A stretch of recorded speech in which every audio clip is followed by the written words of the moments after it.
back to another episode of Halftimes and Harmonies. And today, as promised, I am giving you my breakdown of the NCAA softball tournament thus far and a little sneak preview into the Women's College World Series, which starts today. And by this time this episode comes out, a couple games have already been done. So, this is all my knowledge precursor to that. But I did want to start with the conference tournaments that they were exciting in ways. We had some surprises in the championship game, but 4 out of the 5 Power 5 regular season conference champions ended up winning their tournament championship. And that includes Oklahoma, Florida State, Northwestern, and Tennessee. The only Power 5 team that won the regular season to not win the conference tournament was UCLA. They got beat by Utah. But besides that, there weren't many surprises in the tournaments other than, I think, South Carolina making it all the way to the championship game. They had a pretty great run. Truthfully, and to see them, but we'll get into them a little later. So yeah, that's really all I get from conference tournament week. There really wasn't much to it. It was more like solidifying the things that we already knew. Didn't really have any impact on seeding and whatnot. Now we'll get into the tournament itself.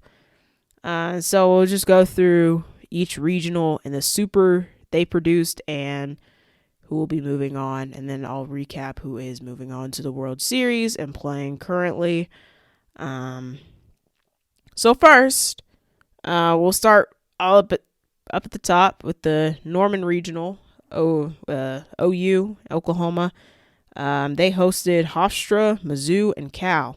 And I don't know about you, but I think that's a very, very easy little regional for such a dominant team. Again, I don't think there's any pressure on them to win a third title in a row because we know they're good. They know they're good. And so that was that. And honestly, I think they had one of the easier regionals for sure because I really hadn't heard anything about Cal or Mizzou all year until they made the tournament. Also, quick little side note is that I really found it surprising that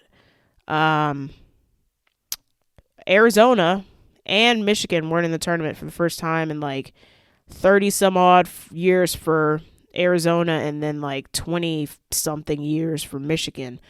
I think they're in their post legendary coach eras with Arizona and Mike Candrea and Carol Hutchins up at Michigan, both legendary coaches, leaving within the past like 2-3 years, and so now they're trying to figure out where they're going afterwards.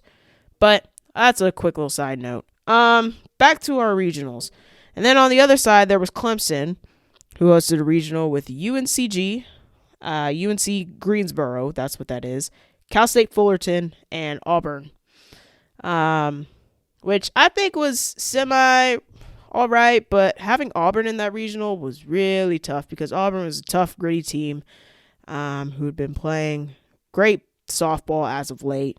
And they took it to Game 7. So, but Clemson ended up turning around, and Valerie Cagle absolutely shut them down and they were able to move on.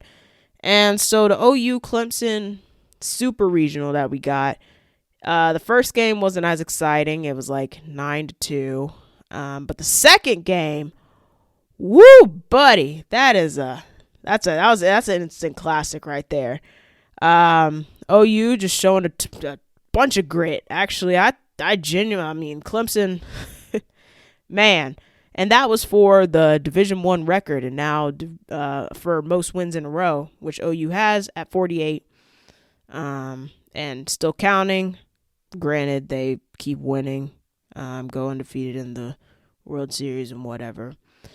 But so that was a classic. OU down to their literally like last strike and Kinsey Hansen comes up with a homer to tie it.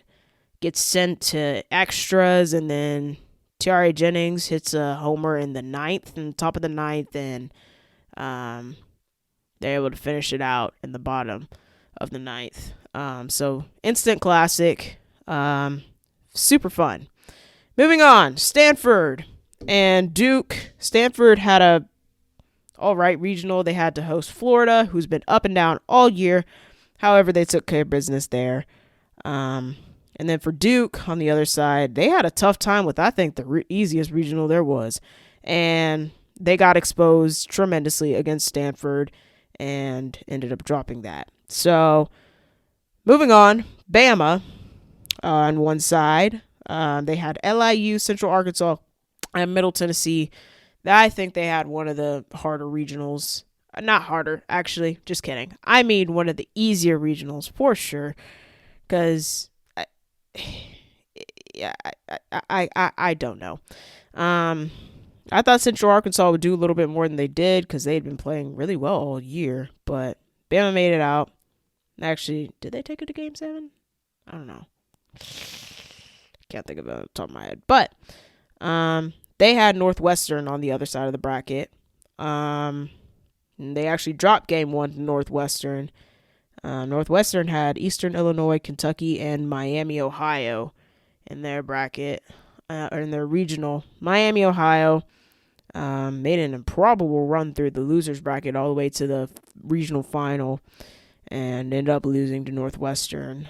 So Bama, Northwestern, they dropped. Northwestern won Game 1, and then Bama came back, showed some pretty tough grit, especially out of Montana Fouts. Man, that girl, she's laying it out on the line.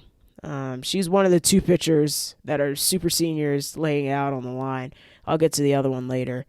And you can just see and when they won that Game 3, you can just see the emotion on her face. Absolutely priceless photo. So good for them. And honestly, I thought they were slightly overrated going into the tournament, but I guess they're proving me wrong. So good for them. Moving on, Tennessee and Texas, they're super regional. Tennessee had Northern Kentucky, Louisville, and Indiana in their regional, which, I don't know, they're like a sneakily good team, same with Indiana, but like not good enough to overtake such a juggernaut as Tennessee. Texas, on the other hand, had practically all Texas regional, with Texas State, Texas A&M, and then Seton Hall from Jersey. But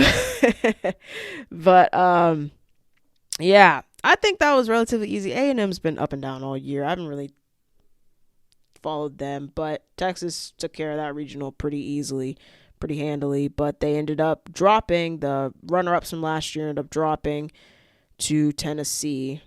They lost 2 games in a row, so they didn't win one in Knoxville. Moving on to the other side of the bracket, we have the first up top. We have Florida State, Marist, UCF, and South Carolina in that regional. And then on the other regional, there was Georgia, North Carolina Central, Boston University, and Virginia Tech. Florida State, we'll start with their regional. I think this is one of the tougher regionals, UCF being a conference champion of a conference that's like basically the extension of the Power 5. And then South Carolina, again, as I mentioned, a super gritty team with arguably one of the best pitchers in the country, in Donnie Goburn. And she put on a display. Nobody could hit her, as proved. And Florida State ended up dropping Game 1 to South Carolina. Honestly, I was a little nervous for sure. I was like, oh boy, are we going to have a repeat of last year? But no. The girls the women pulled through, and they beat South Carolina 1-0. Catherine Sandercock had a perfect game. And that's the other pitcher that I think is laying it out on the line for her team right now, as a super senior and just leaving it out on the field. And I absolutely love that. And then in Georgia, they just cruised through their regional, man. They just absolutely obliterated everyone and hit like 50,000 home runs in the process. I think they run ruled basically every game that they played. So, and then they moved on to face Florida State and dropped both games back to back. The first game was a little tight in the beginning, and then Florida State blew it open. And then the second game was a little tighter down to the end, and then I think Mac Leonard absolutely came in and had a fantastic game too, which was definitely needed.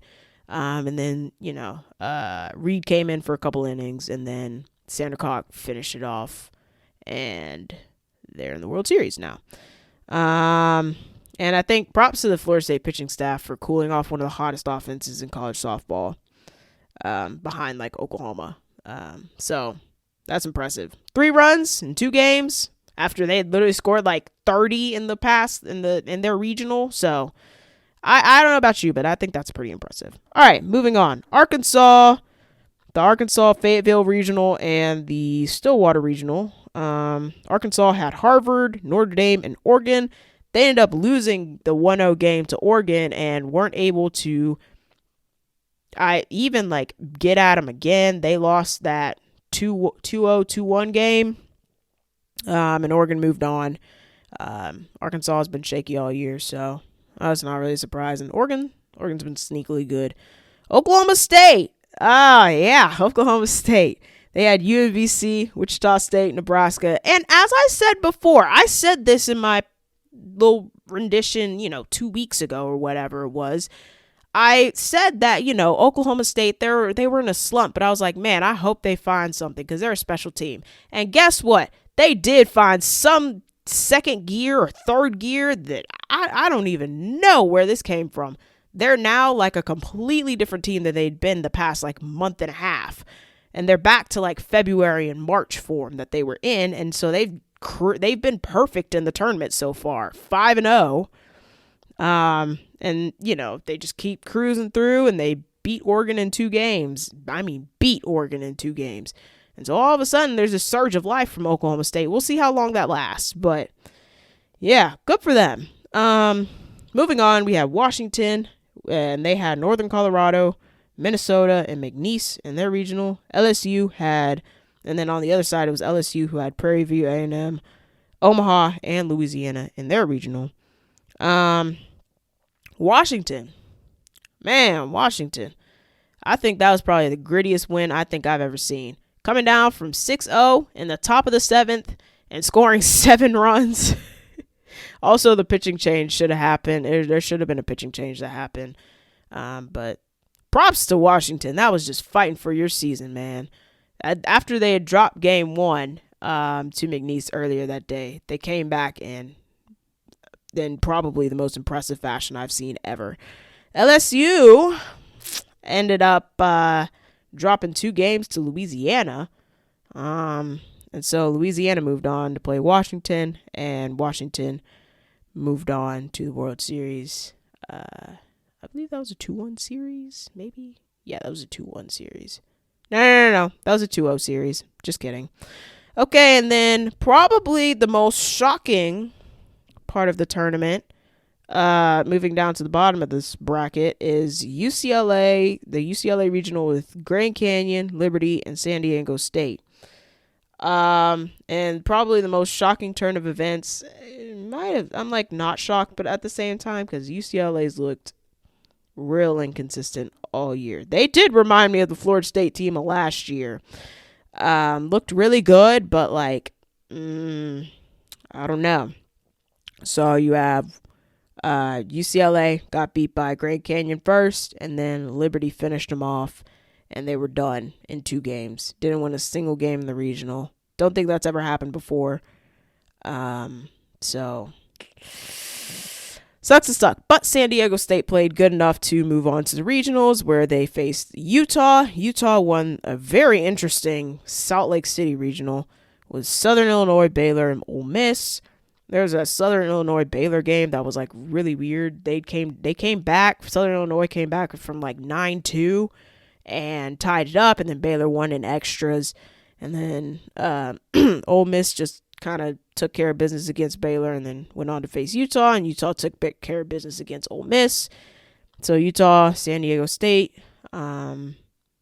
That was a 2-1 series that came down to the final game. Utah dropped the first game and then won the second two to move on to the World Series. So there was some interesting regionals and supers, but yeah. So our World Series consists of in the first bracket we have Oklahoma, Tennessee, Alabama, and Stanford, which I think is going to be a gauntlet to get through. Like, whoo, they just said pitcher galore. Honestly, the biggest threats to Oklahoma three-peating are in that top half of the bracket, really. So yeah, there's that, and then the other side of the bracket is Florida State, Oklahoma State, Washington, and Utah. I also think it's going to be a very interesting bracket. So we shall see how that plays out. Yeah, again, Oklahoma doesn't really have that much pressure on winning a third one. The only way they're losing is if somebody beats them and then somebody else beats them in the losers bracket. That's the only way they're not winning. Nobody's beating them in a 2 out of 3 series. They're way too good and way too well coached to lose 2 games in a series. However, they can be beat. Trust me, Clemson did expose them a little bit. I will say. So we'll see what happens. And I also am liking this new change that the NCAA made, where they are only allowing teams to play once a day, which is amazing because in case of rain delays, games still will get played at a reasonable hour. And the only time 2 games would be played on a day, or 4 games, I guess, is the if necessary semifinal games. Those are the only time games would get played on that day, or 2 games will get played by a team on that day. Otherwise, every team will be playing once a day, which is fantastic.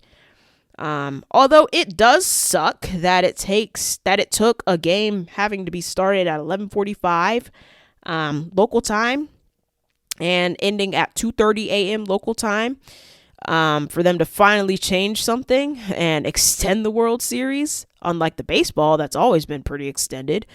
So yeah, I finally took that, and that game was Florida State versus Oklahoma State, a game that's going to happen later tonight, actually. And I can say that it was fun to watch, but when you have to get up for church the next morning, it's not very fun to be up at 3:30 a.m. watching softball.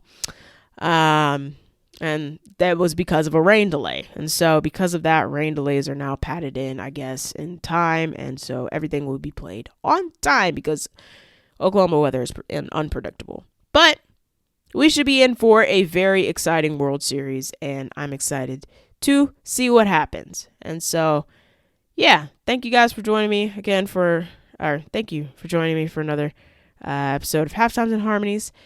And as always, again, I think I'm going to start having some guests on here, and hopefully later this summer and into the fall. But other than that, I hope you guys enjoyed this week's episode. And as always, au revoir, ciao, adios, and goodbye.